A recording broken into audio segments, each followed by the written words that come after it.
Hi, നമ്മളിപ്പം സ്റ്റോണിൻ്റെ ക്ലാസിഫിക്കേഷനാണ് നോക്കിക്കൊണ്ടിരിക്കുന്നത്. അതിൽ തന്നെ ജിയോളജിക്കൽ ക്ലാസിഫിക്കേഷൻ നമ്മൾ കംപ്ലീറ്റ് ആക്കിയിട്ടുണ്ട്. അടുത്തതായിട്ട് നമ്മൾ ഫിസിക്കൽ ക്ലാസിഫിക്കേഷനാണ് നോക്കുന്നത്.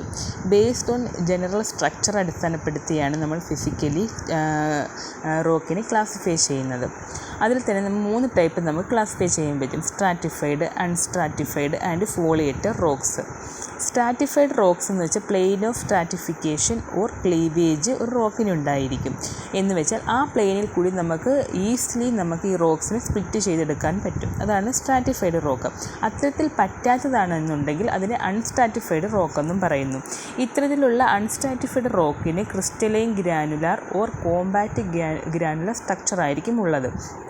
Ignatius rock of organic agencies എന്ന് വെച്ചാൽ ഇഗ്നീഷ്യസ് റോക്കിൽ തന്നെ വരുന്ന ഓർഗാനിക് വരുന്ന റോക്കുകളെ നമുക്ക് അൺസ്ട്രാറ്റിഫൈഡ് റോക്കായിട്ട് പറയാം. അതുപോലെ തന്നെ മാർബിൾ മെറ്റാമോർഫിക് റോക്കാണെങ്കിൽ പോലും അത് ഒരു അൺസ്ട്രാറ്റിഫൈഡ് റോക്കാണ്. അടുത്തതായിട്ട് ഫോളിയേറ്റഡ് റോക്സ്.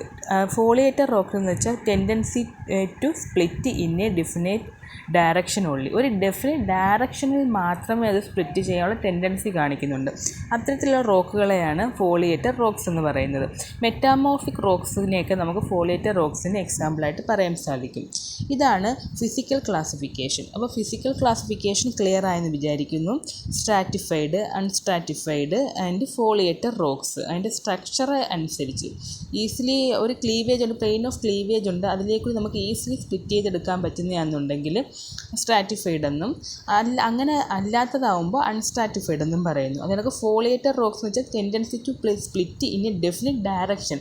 അതിന് ഡയറക്ഷൻ കാണും, ആ ഡയറക്ഷനെ കൊണ്ട് മാത്രമേ അത് സ്പ്ലിറ്റ് ചെയ്യത്തുള്ളൂ. അപ്പോൾ അതിനുള്ള എക്സാമ്പിൾസും ഒക്കെ മനസ്സിലായെന്ന് വിചാരിക്കുന്നു. ഫോളിയേറ്റഡ് റോക്സിന് എക്സാമ്പിൾ മെറ്റാമോർഫിക് റോക്സിനെയൊക്കെ നമുക്ക് ഫോളിയേറ്റഡ് റോക്സിനകത്ത് പെടുത്താം. അതുപോലെ അൺസ്ട്രാറ്റിഫൈഡ് റോക്സിന് എക്സാമ്പിൾ ഇഗ്നീഷ്യസ് റോക്ക് തന്നെ വോൾഗാനിക്കിൽ വരുന്നത് അൺസ്ട്രാറ്റിഫൈഡ് റോക്സ് ആയിട്ട് പറയാം. അതുപോലെ മാർബിളും അൺസ്ട്രാറ്റിഫൈഡ് റോക്കായിട്ട് നമുക്ക് പറയാം.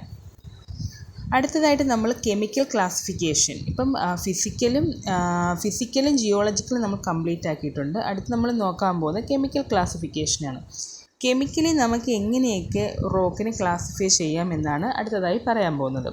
കെമിക്കലി നമുക്ക് റോക്സിനെ സിലീഷ്യസ്, അതേ കണക്കിന് അർജിലീഷ്യസ്, കാൽക്കേരിയസ് എന്നിങ്ങനെ 3 ടൈപ്പ് ക്ലാസിഫൈ ചെയ്യാം. അതിലടങ്ങിയിരിക്കുന്ന റോക്കിനകത്ത് അടങ്ങിയിരിക്കുന്ന കണ്ടൻറ്റിനെ അടിസ്ഥാനപ്പെടുത്തിയായിരിക്കും നമ്മളത് ക്ലാസിഫൈ ചെയ്യുന്നത്. അപ്പോൾ സിലീഷ്യസ് റോക്ക് എന്ന് പറയുന്നത് സിലിക്ക ആയിരിക്കും അതിൻ്റെ മെയിൻ കണ്ടൻറ്റ് എന്ന് പറയുന്നത്. അപ്പം സിലീഷ്യസ് റോക്ക് എന്ന് വെച്ചാൽ സിലിക്ക ആയിരിക്കും അതിൻ്റെ മെയിൻ കണ്ടൻറ്റ്. അതുകൊണ്ടാണ് അതിന് സിലീഷ്യസ് റോക്സ് എന്ന് പറയുന്നത്. സിലീഷ്യസ് റോക്ക് എന്ന് പറയുമ്പോൾ സിലിക്ക മെയിൻ കണ്ടൻറ്റ് എന്ന് പറഞ്ഞു കഴിഞ്ഞു. അതുകൊണ്ട് തന്നെ അത് ഹാർഡും ഡ്യൂറബിളും ആയിരിക്കും. അതുപോലെ അത് not easily affected by weathering agencies. ഒരു വെതറിങ് ഏജൻസീസാലും പെട്ടെന്ന് തന്നെ അത് അഫക്റ്റ് ആവാറില്ല. അതാണ് siliceous rock. Granite, quartzite, sandstone, trap, basalt എന്നിവയൊക്കെ നമുക്ക് എന്തിന് ഉദാഹരണമായിട്ട് പറയാം? സിലീഷ്യസ് റോക്കിന് ഉദാഹരണമായിട്ട് പറയാം. അപ്പോൾ അത് ക്ലിയർ ആയി കാണുമെന്ന് വിചാരിക്കുന്നു. അപ്പോൾ അടുത്തതായിട്ട് ഈ കെമിക്കൽ ക്ലാസിഫിക്കേഷനിൽ വരുന്ന അതാണ് സിലീഷ്യസ് കഴിഞ്ഞിട്ട് തൊട്ടടുത്തതായിട്ട് അർജിലീഷ്യസ് റോക്ക്.